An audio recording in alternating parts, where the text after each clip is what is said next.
Okay, we're going to talk about Bowser's Fury. That's right. Great. Talk about Bowser's Fury. Uh-oh. That's my new sync clap. Okay. Oh, great. There you go. I'll find it. I'll find it. Okay. Okay. Hopefully this doesn't. If this drifts again, I'll peace out and I'll come back next week. All right. Sorry for the hassle, gents. All right, man. No worries. Yeah. Bowser. Yeah. What do you make of it? I'm really enjoying the Bowser's Fury part. Yeah. I'm not mad on the old 3D World stuff, but so I haven't even touched 3D World yet. I mean, did you play it back in the day? Did anybody play that? Like, I feel like 3D World is like the most underappreciated Mario game probably ever. Yeah, I bounced off really fast, and I went back to play it again. I think it's good if you have friends to play with, but like, totally, yeah. But like every game is like, even bad games are fun if you have. Yeah. So like, I don't know. I never warmed to it anyway. But Bowser's Fury is great.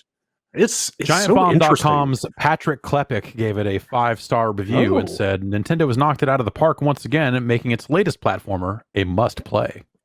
From what I remember of it, it takes a little bit of time to get going. Like, you need to get a couple worlds in to really start seeing some of the wild ideas in there. But like, it's that latter-day style of Mario game where it feels like every single damn level you get to has something new to it. You know, like they're constantly coming up with like weird little one-off mechanics and like wild music all over the place. Like, it's super varied and inventive. Like, it's a really top shelf Mario game. But yeah, Bowser's Fury is like a weird experiment for them. Yeah. It's like probably the closest thing to an open world Mario game they've ever made, which is like, it's strange. Like, I really enjoyed playing through it. I finished it, quote unquote. I mean, there are 100 shines, which are the stars. I mean, I guess shines is actually an existing Mario thing, right? No. Now that I think sorry. about it. No, there was a game they were going to do that did that, but it got canceled. They canceled it at the last minute. It was not up to their standard of quality. So they canceled Shine, more like Shine, get the fuck out. Got him. Well, these are cat shines. It's totally different. Completely. Oh, okay. Not the same thing. You've heard of monkey shines. Well, now they're... I don't know. So it's such a. Did anybody else finish it? Has anybody else seen credits in that game?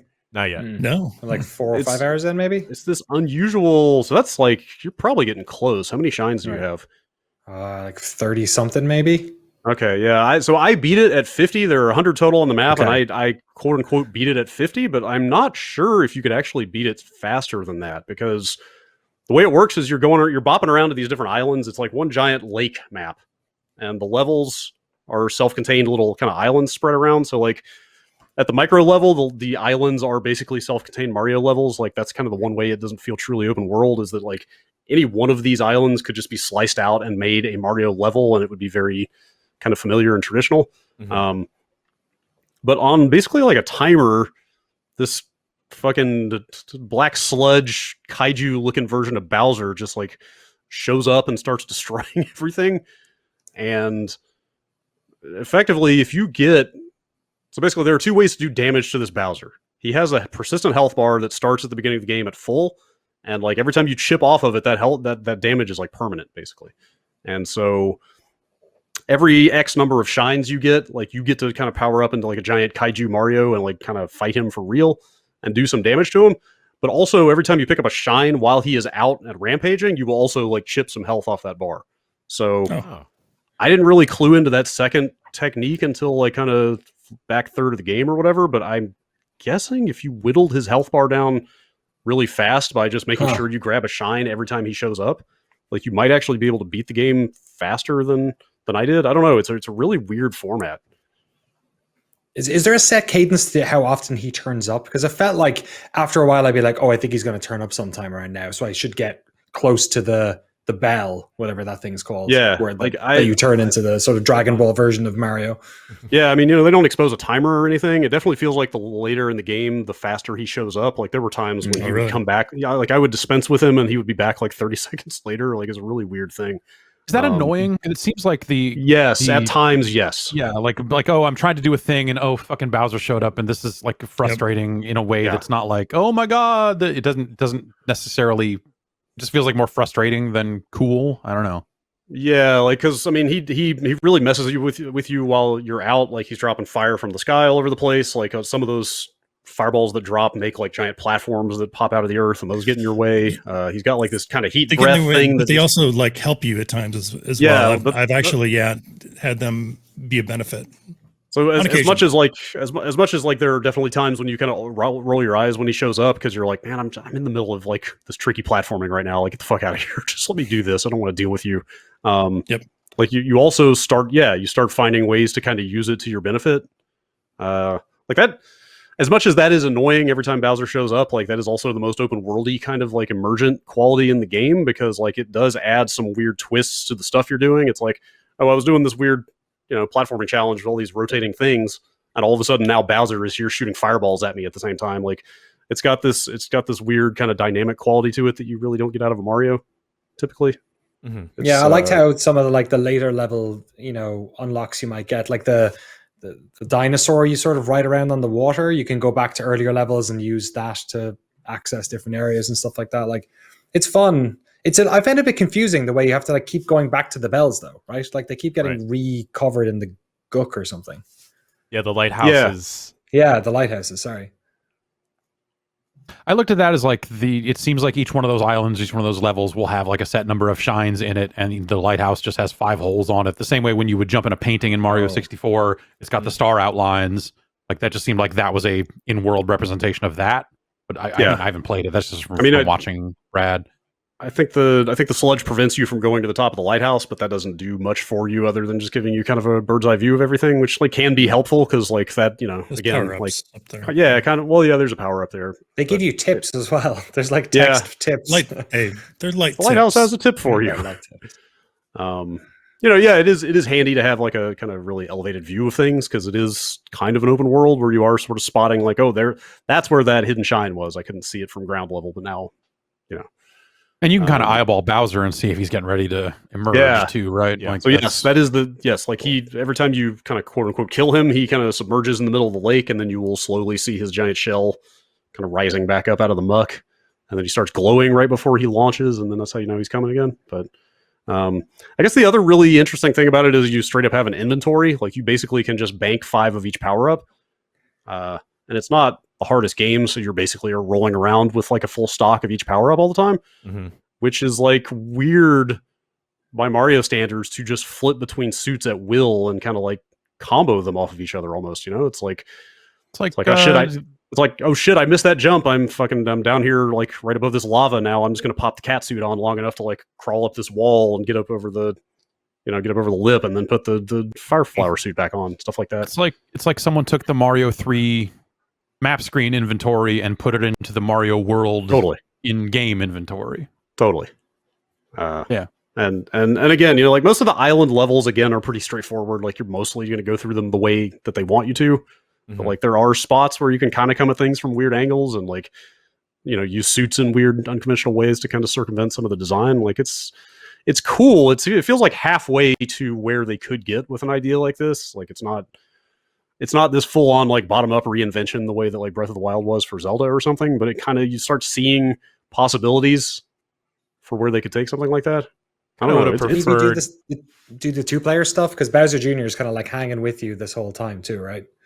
No, but I left his assist mode on, the AI, just because I thought it was really funny to just see him like wrecking shit for you. Like if you even at like, I mean, I think the levels of assist are like a little bit, a lot, or whatever. That's how they describe it in the options. But even on a little bit, like he's constantly running around killing enemies for you and grabbing power ups, and like he'll fight bosses for you.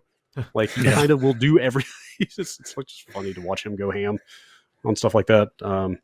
It is a weird thing because like I got to the point where I was finding shines and like in a lot of cases doing what I needed to expose the shine, like completing the task or whatever, and then not actually touching it and like kind of running around in circles for another minute or two until Bowser showed up, so I could actually grab it while he was out just to make him go away immediately and put some damage on him. Like it's a weird little meta game to the way the loop works in that thing. It's a strange format, but it's kind of cool. Does it seem like do you like it enough to where you like, man, I hope the next Mario is like a riff on this or an expansion of this? Yes. Or yes, absolutely. Yeah. But again, like the spaces between the little self-contained level island things are just sort of flat water, and there's like the little dinosaur that you can hop on. Like the dinosaur spawns everywhere you go, so like you're never more than like 5 seconds away from hopping on, and he's just like a speedboat, so you can just kind of haul ass between those levels, but there's not that much to do in between. There's for like the a most part, couple like- random shines that There you can- occasionally, yeah. like a rabbit will spawn occasionally, and you can kind of chase that across the water to get a shine here and there. There's like a couple obstacle courses you can do on the dinosaur. Like there's some stuff there, but overall, it still feels very compartmentalized with those little pockets of like intense level design, and then sort of a lot of stretches in between, if not much. I would have liked if there's like with like the level segments that if you were to fall off like a ledge, that there was like some quick warp back to where you were or some checkpoint versus having to run through the whole thing to get back there, or like some type of like fail state, I guess, like if you fall too far. I saw 1 or 2 islands that had like a green pipe that if you went in at the top would spawn one at the bottom. Yeah, yes, they're But then full you could on. later, They're totally a bunch of shortcuts you can unlock to just like it's like I'm just gonna get right back to the top of this level again because I've already gotten there once. So it's Dark Souls then. Kind of. There's a little bit of that. Got it. A little bit of that. Yeah. Again, it's not like by no means like going full bore in the direction of like rebuilding Mario from the ground up or anything like that. It's more kind of, it's 3D world mechanics and suits and all that movement, all that stuff kind of bolted onto this slightly different format. But like, it does make you think like, what if they built a game the size of Breath of the Wild, but a Mario game, and you could actually run across the entire Mushroom Kingdom from end to end, and like they put little pockets of weird Mario shit all over the place to discover? Like that would be kind of cool. Only if he has a jetpack. It does sort of expose that, like the fact that Mario is like a lot of fun in these smaller areas, but he has a problem when it comes to traversing. Like they're very early on, they're telling you about like make sure you hit the button to run. Like you're going to have to traverse wider areas than maybe you're used to in a Mario game. I think that would be the problem with that full open world Mario game, right? Is making the spaces between the really tight, intense Mario stuff interesting and not just empty. That's kind of the Gears 5 problem in a weird way. Is like Gears 5 had this kind of vibe of like it's this pseudo open world thing, but then it was just like, oh, get in a vehicle and drive to the next Gears of War level, and then you'll crouch and crawl under a thing to hide a load, and when you come out on the other end, it's a Gears of War level. Like the Halo Reach thing, only with fewer visible load screens. Because I was just about to say, like, oh, they should give Mario some kind of go-kart that he can use to drive from one part of the world to another. And I was like, oh, right, that's basically what the fucking Gears 5 was. But yeah, I don't know. Like if Mario just had a horse. What if Mario just had a horse? Yeah. Give Mario a horse. No, a real horse. I don't know. I think what if they integrated all the things that like a true open world Mario game? What if they actually unified all the fucking shit Mario does? Where it's like, okay, now I'm going to get into a Mario Kart and I'm going to fucking drive to this next area and throw banana peels and do all this other stuff, and then whoops, there's a tennis court here. The same way Odyssey had like jumping rope or whatever. Like, what if you got there and you're like, I'm gonna play some tennis and I got to shine there's for a being good at tennis, here. or, I have to be a doctor for a while. Yes, exactly. I've got to prescribe all these pills. I've got to referee this boxing match. There's just a lot of like if they actually really leaned into a Mario world. It's like that Flash game we played, like that Super Mario, like persistent open world where like Mario had every single thing from every game previous. Like he had Flood, he had like the butt stomp, the triple jump. It was like a huge world, and he had a health bar. Would Mario have a health bar in an open world Mario game?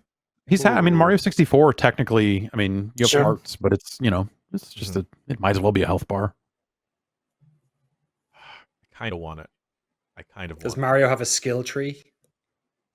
You start with and then you're just like at some point you're just making like a Metroidvania, but with Mario instead of Samus, right? You're like, you unlock the triple jump, and now you can get up to this area. Like you got missiles, and now you can open the red doors. Like,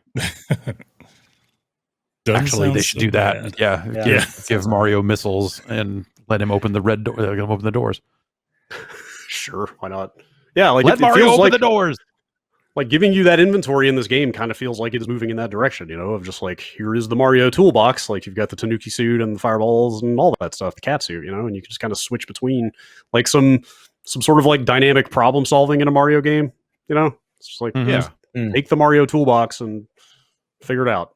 Like that What if you had to awesome. spec in a direction though? So you could spec in the direction of Fireballs or Plumbing. Hammer Brothers or Tanuki Suit. I'm a Cappy main. Yeah. I'm a Go all in Karibo on shoe baseball. main. That's a pet class, but what are you gonna do?